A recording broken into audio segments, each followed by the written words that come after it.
kita nak menjaga hubungan dengan Allah, kita abaikan dengan hubungan dengan manusia yang akhirnya memberi fitnah kepada agama. Orang nak hidup lama kan hidup sebat. Seukur depan orang. Hormat sikit. Majoriti saya pergi tanya semua tak solat. Ibu tak solat betul? Ibu tak solat betul? Saya ni orang agama, tengok muka saya kenal ibu. Kalau saya tanya solat, ibu boleh hafaz kat saya. Bacaan, niat solat fardu maghrib. Boleh? Boleh baca lafaz niat solat fardu subuh. Boleh baca niat solat fardu isyak. Belum lagi tanya sifat 20. Assalamualaikum. Hai guys. Hari ni Brahmi nak share sikit pandangan tentang isu viral video seorang ustaz yang bagi sumbangan. Pada masa yang sama, dia tegur orang-orang yang menerima sumbangan dengan sedikit keras dan kasar. Abang solat ke bang? Okey, abang baca kepada saya, rukuk iman berapa? Rukuk iman. Kamu jangan jawab. Rukuk iman berapa? Okey, abang baca satu, apa dia? Abang tak lepas.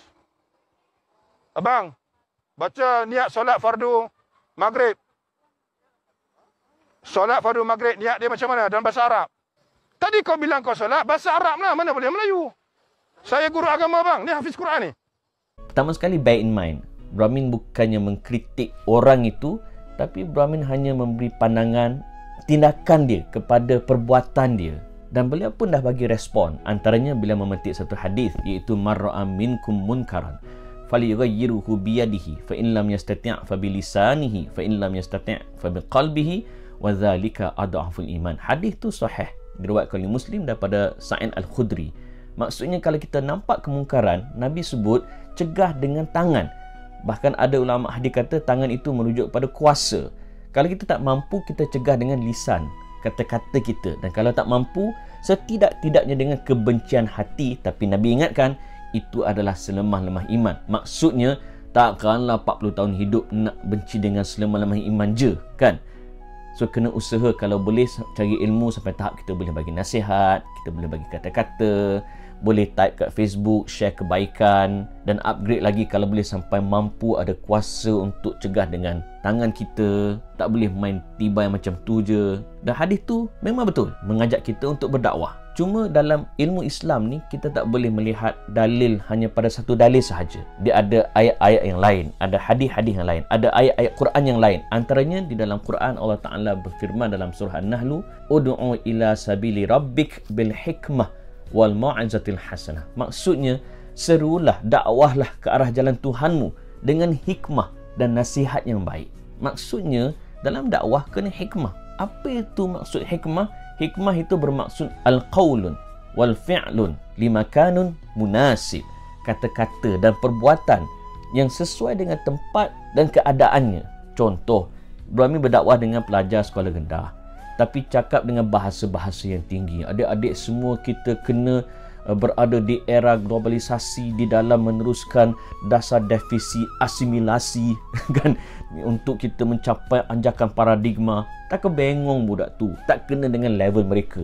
Ataupun Brahmi berceramah kepada orang-orang bijak pandai di universiti, tapi bercerita pasal boy kan, pasal Upipin kan, tak ada langsung fakta-fakta yang akademik. Krik-krik lah jawapannya. Itu namanya tidak berhikmah. Ada satu patah Arab menyebut khatibun nas ala qadri uqulihim. Berbicaralah dengan manusia mengikut kadar pemikiran mereka.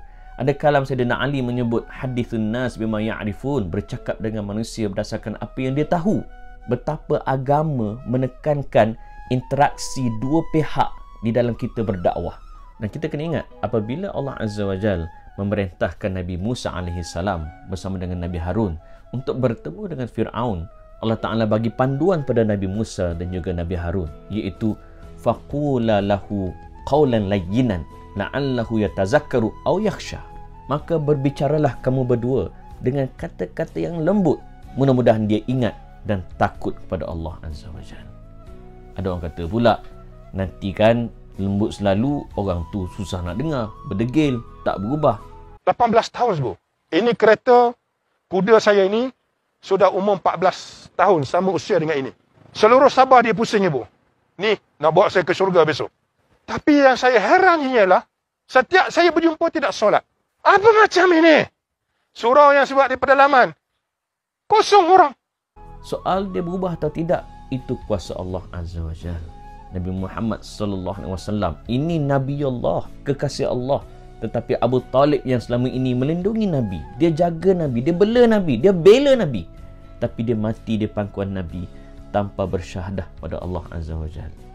Dan Nabi sedih bila Abu Talib tak mati sebagai seorang Muslim. Lantas Allah Ta'ala memotivasikan Nabi dengan menyebut, innaka la tahdi man ahbabta walakin Allah yahdi man yasha. Sesungguhnya engkau yang Muhammad tak boleh bagi hidayah pada orang, melainkan Allah yang berkuasa untuk memberikan hidayah pada sesiapa yang Allah kehendakkan. Maknanya, kerja hidayah orang tu berubah ke tidak, bukan kerja kita. Kerja kita ialah menyampaikan dakwah sebaik yang mungkin. Adakah tak perlu kasar langsung? Perlu. Tapi tengok keadaan setelah kita berusaha sedaya upaya untuk mentarbiah, untuk mendakwah secara lemah lembut. Itu namanya konfrontasi. Tapi tidak bererti dia membenarkan kita untuk menghina dan juga mengaibkan orang. Tidak sama sekali. Dan dalam dakwah ni, ia adalah aspek penting dalam hidup. Dan dalam hidup, agama ajar kita jaga hubungan dengan Allah, jaga hubungan dengan manusia.